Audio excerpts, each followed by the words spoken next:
God is calling you again. Again. So, good evening, brothers and sisters. God is calling you again. I think someone will stand up in front and share their blessings tonight. Sino pong gustong mag-share ng blessings nyo? Si bro, tinitingnan ako. Handa nang tumayo. Meron po bang gustong mag-share ng blessings? Ayun, si Sister Krista. Share ko lang yung isang God moment na nangyari sa buhay ko. From behind. Krista from behind, coming in front. Naalala ko lang po nung kwento ni Tito Rolly yung kanya, yung God moment sa buhay ko. Nag-aaral pa po ko ng college sa Angeles. Yung best friend ko, nagsimba kami sa Holy Rosary, kung alam po niyo yung mga taga-Angeles. Tapos biglang buhos po ng ulan. Sobrang lakas po talaga ng ulan. Bumaha. First time bumaha sa Angeles City. Tapos sabi ko, paano tayo uuwi? So naglakad kami ng best friend ko. Kasi walang sasakyan po eh. Ang lakas ng ulan. Walang sasakyan. So paano kami makakauwi? So inumpisa na namin, balak na namin maglakad from sa simbahan sa bahay namin.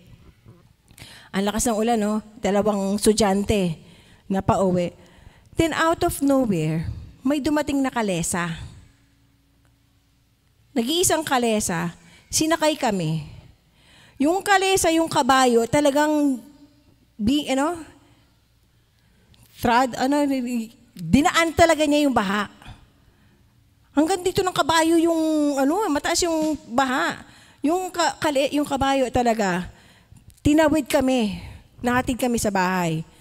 Ang galing lang po kasi imagine nyo yung coincidence na yun. Ba't may kalesa? Sa panahon sa oras na yun, walang sasakyan, walang jeep. At saka bakit siya sa amin na nag-stop? Kaming nakauwi. Yung bang gusto ko lang, naalala ko lang yung moment na yun, yung sinabi ni Tito Rolly na, go back to your God moments, yung minention po namin sa inyo. I'm sure meron pong mga moments sa inyo, sa buhay ninyo na akala nyo lang coincidence yun. Pero malaking milagro po yun. God moment po yun. So, i-recall nyo lang po yun kasi nakakaganda ng pakiramdam. Amen? Yan lang po. Thank you. Amen. Thank you, Sister Krista. Palakpakan po natin, Sister Krista. So, meron pa po ba? Susunod. God's moment.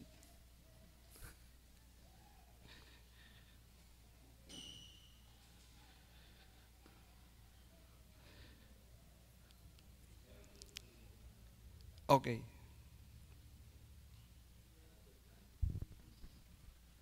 Total, ayaw nyo pa rin magsalita eh. Balik na ako dito. Another God moment na nakalimutan ko. It happened also in the Philippines. I went to Laguna at that time, and because we had a supplier that passed away. He was so young. You know how he died? He went to a party and went like maybe midnight, and then he was driving. He was not drunk. He was driving. And you know, he was crossing the railroad and he was hit by the train. And that guy was only about 29 years old, single. And I knew him because he was always in contact with me. So I went to his place. He lives in Laguna. So I decided to visit him. Gave me the address because we gave some donations. You know. And when I was looking at that place, I was already there for maybe an hour, no, searching for the house where he was there, the wake was there. Isang oras na kaming naghahanap, hindi namin makita yung bahay. So ginawa ko, nagpunta ako dun sa gitna nung kalye, merong nagtatraffic doon, police. Sabi ko, sir, nahanap ko tong address na to eh, hindi ko makita-kita. Sabi ng police, Parang wala yatang ganyang address dito. Hindi rin alam ng pulis. Maya-maya may lumapit na isang naka-short. No? Kilala niyo si Oscar, si Pantarorong? Si Pantarorong, hindi ko kilala si Naka-short lang siya, tapos ang dami niyang dalang susi. No? Tapos naglalakad siya. Hindi naman namin siya tinatawag, lumapit siya. Sabi niya, ay alam ko yan. Alam ko yung lugar na yan. Laga, samahan kita. Sabi niya. Hindi sumama naman ako. No?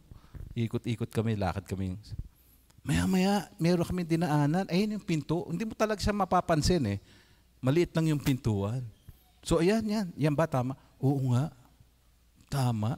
Doon nga. So, to make the long story short, bumalik ako doon sa pulis pagtapos ko. No? Pagbalik ko doon sa pulis, tinanong ko, gusto ko magpasalamat ka ako. Sino ba yung lumapit sa atin kanina? Hindi ko nga kilala yun. Ngayon ko lang nakita yun eh. Huh? Sino yun? Sino kaya yun? So, nangilabot nga ako. Hala, hindi pala. Akala ko parking boy. Kasi ang dami niyang dalang susi eh, di ba? Tapos sabi ng pulis, hindi ko kilala yun. Hindi ko pa nakita dito yun. Ang tagal ko na ditong pulis. Kaya sabi ko, naku, mukhang si San Pedro yun. Amen. Yun lang. No, mga God moments na biglang may tumutulong sa'yo. Amen. Thank you, Brother Rolly. Okay na. Okay. Last call. Meron pa po ba? Baka naalala nyo na. Pwede nyo mag-share.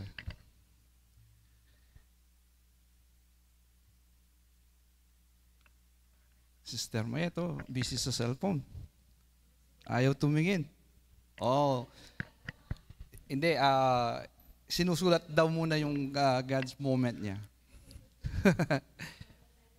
Basahin na lang mamaya. Okay, so kung wala po, I will share my God moment.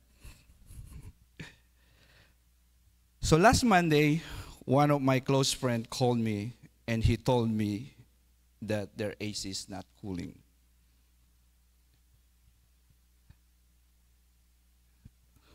Can you still remember how hot it was last Monday? It was hot, right? It's almost 100 degrees.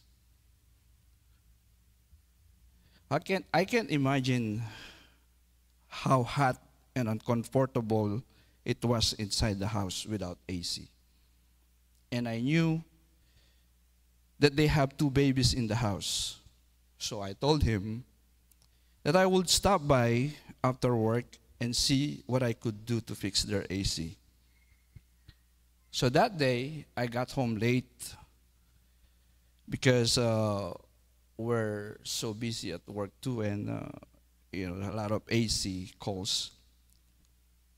So when I got home, I ate my dinner quick and went straight to their house because I had to be back home at 8:30 p.m. because I have a Zoom meeting appointment with Brother Pio for his upcoming pastoral visit. So when I got to their house, I checked their AC, but the compressor is not working. That's why it's not cooling. So I found out that I needed parts to make it work. But the problem was there weren't any open stores at that time selling the parts that I needed to make it work. So sarado na po yung mga tindahan. Nag-check kami sa Home Depot, wala rin silang parts. Dahil Home Depot na lang ang bukas nung time na yon. So I tried to call my other friend many times because I knew that he always have those parts on his truck. Kasi maintenance din po siya. So unfortunately, he didn't pick up his phone. Maybe he was so busy too. I felt so bad if I left them in that situation, especially for the 2 babies. How could they sleep? So my only choice was I have to go back to my work and borrow parts that I needed to fix it. then replace it the next day when there were store open, like, you know. But the problem, if I went back to my work, it took me like an hour, and I was worried I couldn't make it back in time for the meeting with Brother Pio, because it was already 7:30 p.m. So what I did, I put back everything and tried it again. Still not working. So while I was thinking about going back to work to get parts, I put my right hand on top of the condenser unit. Because I'm working on it sitting down. I just put my hand like this. Then suddenly miracle happened. It ran. I don't know how, I don't know why, but the compressor ran. So I told my,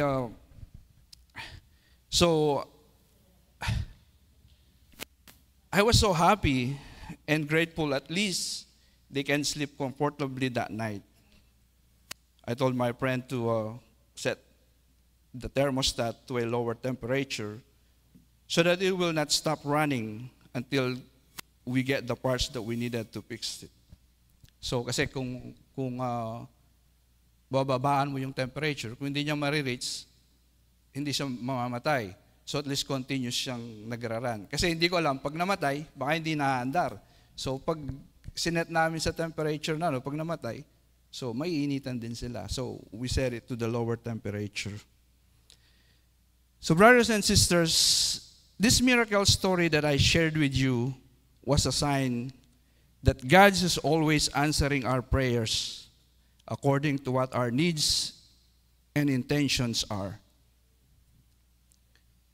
My intentions in that moment was make them comfortable.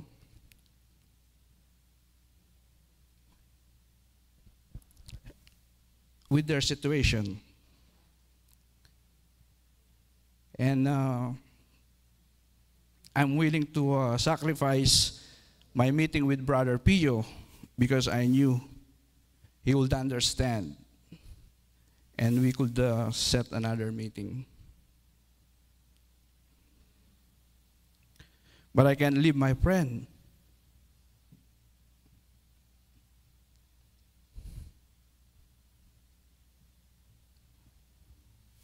And his family in that situation.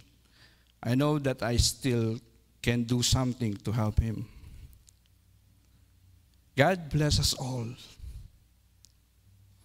the time. He gave us time, He gave us talent, and He gave us treasure.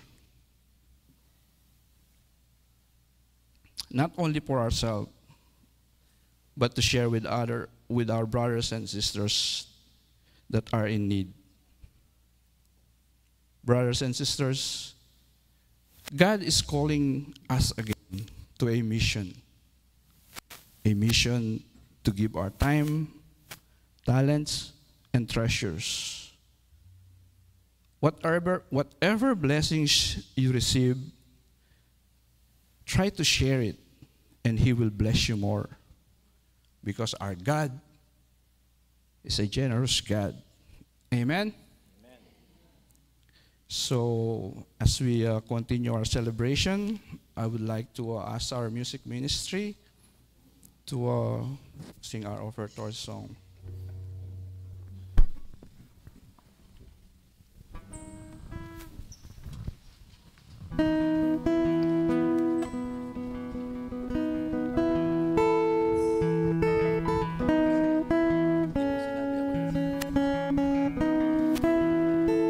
I can only imagine what it will be like when I walk by your side. I can only imagine what my eyes will see when your face is before me. I can only imagine.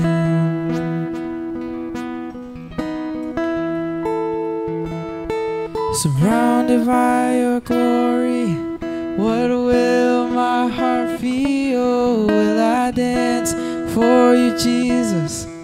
Or in awe of you be still? Will I stand in your presence? And to my knees will I fall? Will I sing hallelujah? Will I be able to speak at all? I can only imagine.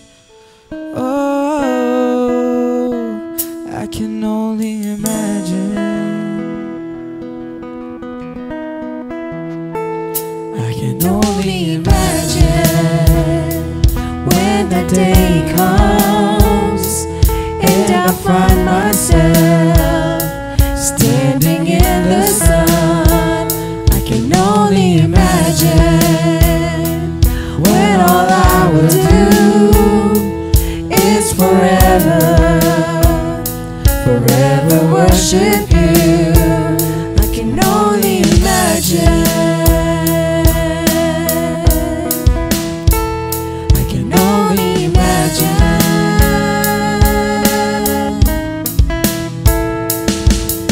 Surrounded by your glory, what will my heart feel? Will I dance for you, Jesus? Or in awe of you be still? Will I stand in your presence? Or to my knees will I fall? Will I sing hallelujah? Will I be able to speak at all? I can only imagine. Oh, I can only imagine.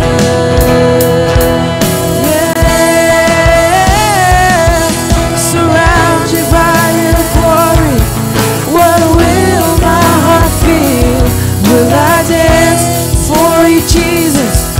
Or in awe of you be still? Will I stand in your presence? Or to my knees will I fall? Will I sing hallelujah? Will I be able to speak it all? I can only imagine. Yeah, I can only imagine.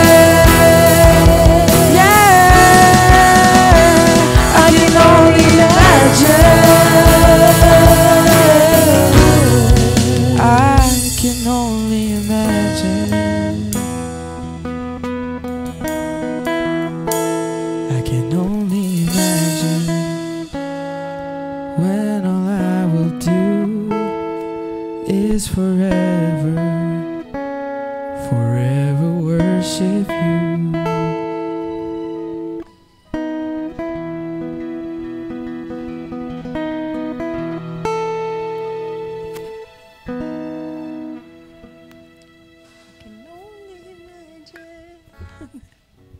Amen. Amen. Meron lang akong gustong idagdag ulit. Ako po yun eh. Yung kinikwento ni Kuya Andy. Ako yung kaibigan niya. Itago po natin sa pangalang. Nasira yung AC namin. Pero dadagdagan ko lang po. Kasi habang nung ginagawa ni Kuya Andy yung aming AC, sabi niya, meron akong naiiwan na pyesa nung nakaraan. Pakihanap mo, pwede nating ipalit. So ako naman, inikot ko yung buong bahay. Dasal ako ng dasal. Lord, kailangan makita ko yung pyesa na yun para umandar yung aming ano. Tagal ko naghanap, buong bahay. Wala, lugmok ako, lumabas ako. Sabi ko, Kuya Andy, hindi ko makita. Umaandar na, bro. Sabi niya, umaandar na. Milagro po yan. Milagro po. Alam niyo kung bakit milagro? Kasi talagang yung ating feast builder po. Amen. Sinasabi ko po kanina kay Joy. Ang lakas kay Lord. Ang lakas Si kay Lord Andy is God sent. God sent po yan. Ilang beses na rin po kaming nakaganon na sitwasyon. Hindi, tingnan niyo lang po. Nagdadasal ako. Nagdadasal siya, pero yung kanyang pinakinggan. Di ba? Amen. Amen. Amen. Thank you po. God sent po talaga ang ating builder. Ayan. So, yun po tandaan ninyo ang inyong mga God moments. Hindi pwedeng wala yan. Hindi nyo lang alam. Pero God moment yun. So we'll go to our announcements.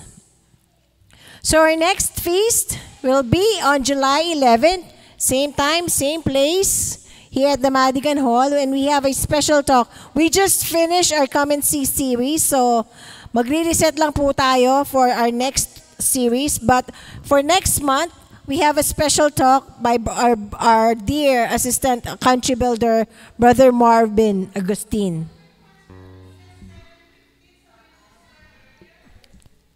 Ano sabi po? 7:30 po. 7:30 po, 7:30.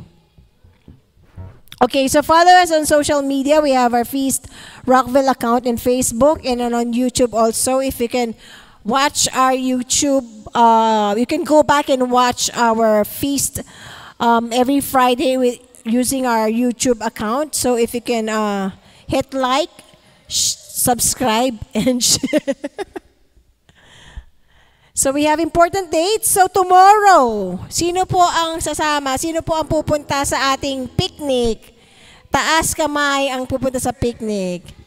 Yun po. So tomorrow, ang picnic po natin, June 28, sa Lake Ana. Kung kailangan po ninyong address, lapitan nyo lang po kami. We'll give you the address.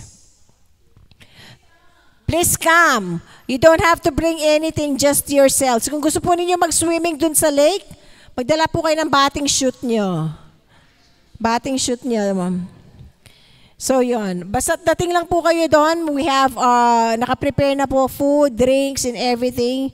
Basta wear something comfortable po, no? So, kita po tayo tomorrow. Ano po kung oras ng start nun, tita? Anong oras ng start na sa Lake Ana? As early po. Kung gusto po ninyong mag-breakfast doon. So tomorrow po, aalis po kami ng Rockville ng 8 o'clock. Pero si Andy po, baka aalis po kami ng maaga para patagin po namin yung daan para sa inyo. Patagin namin ang daan para sa inyo. So next would be on July 11. Yun nga po, special talk by Brother Marvin. And July 25, our grand fellowship with Feast Baltimore. So please mark your calendars for these events. So 28 tomorrow, our picnic, and 11, special talk with Brother Marvin and our grand feast. Maganda po yung, if you haven't joined, kung di nyo pa na-experience ang ating grand fellowship, napakasaya po niyan.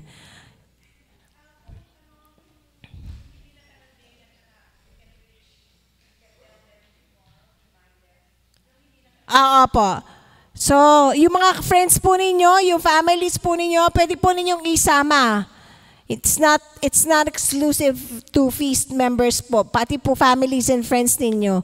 Para lang po makapag-outing, makapag-relax sa weekend. Out of, naman po, labas mo naman po tayo ng Rockville, ibang scenery naman po tayo ngayon. Magandang scenery by the lake. Next is on August 8, wala po tayong feast nun. Wala tayong feast. Walang prayer meeting on August 8. And then on August 15, third Friday, we start with our new series titled Rested. So we'll talk one of our new series, Rested. And on August 29, fifth Friday, our talk 2, Rested sa Rested. Okay? Okay na? Tapos, ito po.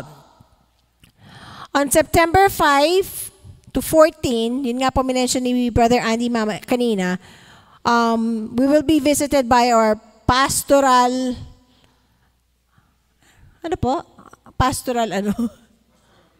pastoral visit po ni Brother Pio and Sister Bebot. So yun po, magbibigay din sila ng special talk during our prayer meeting on that week.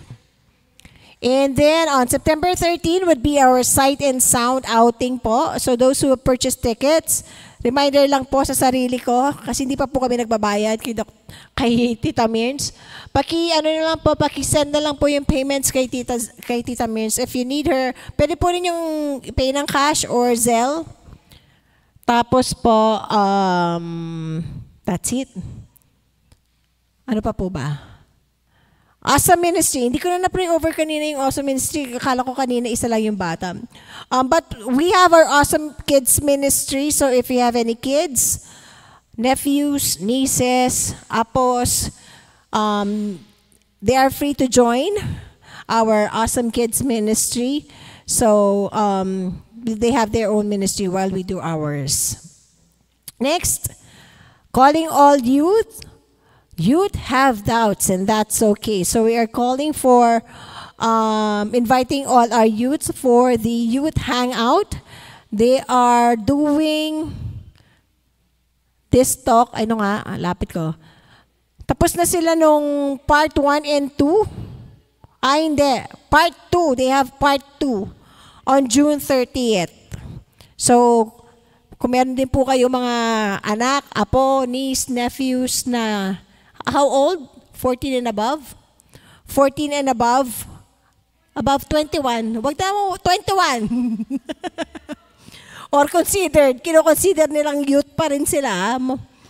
Ayan. Pwede sila invited sila sa virtual hangout, which is led by Brother Steve and Ate Jan. Next po. So call for servants. Haha. God is calling you. Paano naman yan?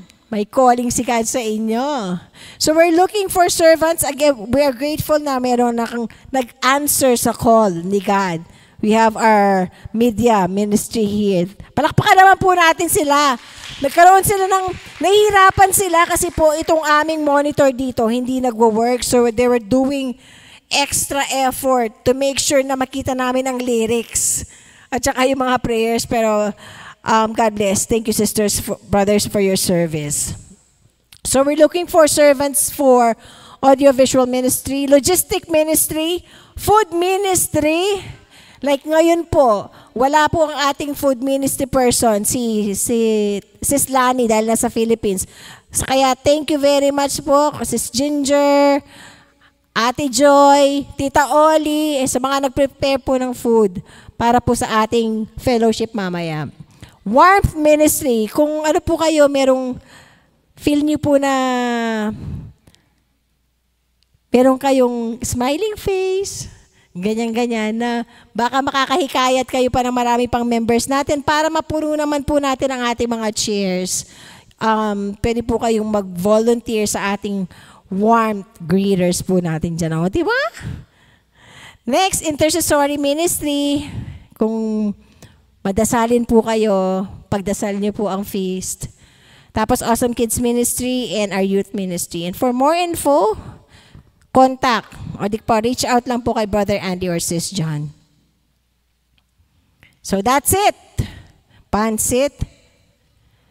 Tayo na po tayo. Let's pray over our love offering and for the food. Tito Rolly, pa-pray over po. Meron po kayong mic dyan.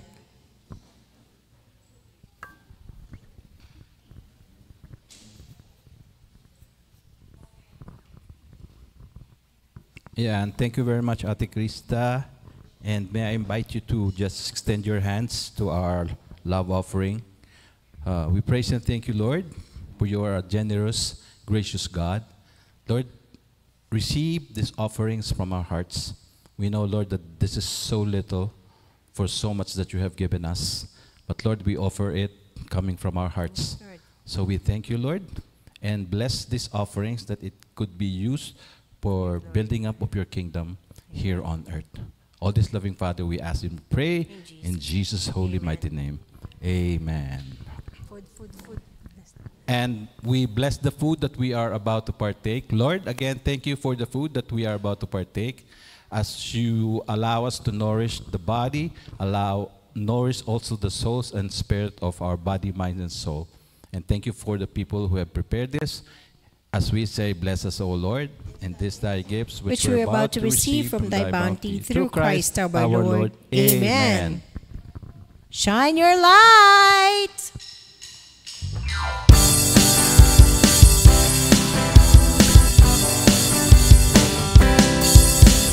There's a dream within that tries like a blazing fire deep in us.